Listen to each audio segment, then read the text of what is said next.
Well, many of you may have things in your own home that you want to remove or change. This morning, Chet Porshow is here to show us an easy fix to the eyesore in your house. And you were recently part of a renovation at KIPP Renaissance School in New Orleans East, or actually in the 9th Ward. Lower 9th Ward. Lower 9th Ward. And how did you get involved in that? Well, you know, they actually saw me on Fox, and one of the special education teachers, Jackie Gang, called me and said, you know, I really have a small nook that's a reading room that we really wanted you to help us with.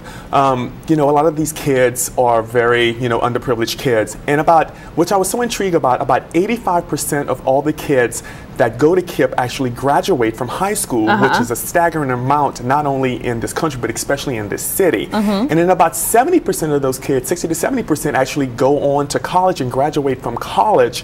And about 15% actually go into some kind of trade school or some kind of trade and do that. So you were impressed. I was totally impressed, because, you know, when I spoke with these kids, when we talked about actually, you know, how they envisioned the room to be, they were so... Oh, so you took their suggestions. I did. I took some of their suggestions and kind of moved along with that. Yeah. So it was very intriguing to talk to these kids, because, you know, I can remember when I was 16 or 15, you know, I don't remember having my head on that strong, knowing that I was going to go to college, and once I was going to go to college, what I was going to major in. I was just concerned probably about getting out of high school. You know, but these kids were so... Getting out of school in general. Exactly. You know, where's spring break going to be? But these kids were so smart, so advanced. They really had... Oh, I'm sorry. I didn't mean to interrupt you. No, it's okay. I was just, what did the nook look like? The nook was very small. You know, KIPP is located in the lower 9th Ward, which was heavily damaged by Hurricane Katrina. It's a very large school. It's about 3 floors, but only about half of the school is being occupied. Oh, okay. So this was a small nook in the far corner of the 3rd floor. Yeah. Which was really dark, really, you know, was kind of depressing. Oh, so when I went in, I realized that I wanted to brighten up the room, make sure that, you know, turn it into a reading room. There was a lot of old furniture that was there, you know, and we talk about a lot on this segment about making sure that we upcycle, recycle, you know, doing it yourself. So instead of going out and buying new things, I thought, well, there's some things there we could actually recycle and reuse. There was a bookshelf there that was this dark brown bookshelf, and I thought, instead of getting a new bookshelf, why don't we just paint this out white? You know, they had some chairs, but, you know, the chairs were, you know, really kind of depressing. So what I did is found some really great fabric, and the people from Interior Fabrics were really great. They helped me out. You know, they gave me the fabric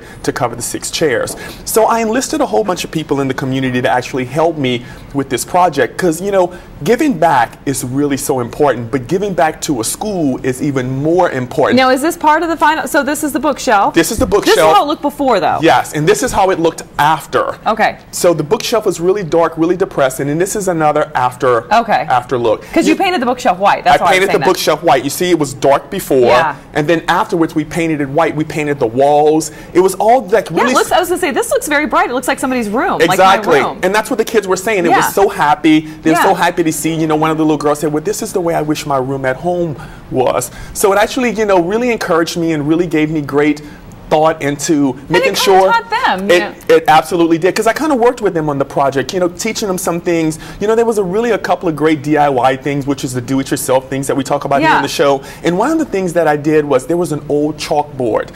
And the chalkboard was that's what the do-yourself that we have here? That's what the DIY we're going to do here. The chalkboard was really damaged. It was really ugly. It was a green chalkboard. You couldn't even write on it anymore. Oh, okay. So what I did is, I didn't realize that you could buy chalkboard paint. And make a chalkboard? And you can do your own chalkboard. You can make a chalkboard? Yes, you can do your own chalkboard. Let's do it. And so what you do is you get this chalkboard paint, and chalkboard paint used to come in green and black, but now there's this new chalkboard paint that you can actually tint to the color of your walls. All right. So, you know, once again, this paint comes from Helm Paint. It's really great. It's Rust-Oleum chalkboard paint. What you do is you take the paint, and you always, and I've talked about this before, start in the left corner of anything you're going to paint, whether it be a wall or whether it be something that you just, you know, going to paint right on the chalkboard. You start in the left corner, and when you do that, you actually work into a V motion. So, yes, you taught me this. Yes, you work into a V motion, because the coverage is a lot better when you work into a V motion, and you go back and forth, back and forth. And then how long do you have to let it dry for? Because we have to show the final Usually product. Dry for like up to an hour, and once that's done, then only an hour? Only an hour, and then once that's done, you have created a really beautiful space and a really beautiful chalkboard. So I can write on this? You can actually write directly on here. I'm writing. Chet. Wait, I have bad handwriting, Chet. Oh, thank you. You're awesome too. So that's a great DIY tip. We need darker, we need white chalk though to see it. But you can basically make your own chalkboard, and this is something that you can do at home if you want to, or you know, teachers can improve their room. Absolutely. Or a project that the kids can work on. Yeah, really easy, really simple. Thanks, Chet, for not only working here, but working with KIPP Renaissance School in the lower 9th Ward and recreating a room for them. Well, next week in the French Quarter will be a buzz with the sounds of stuff.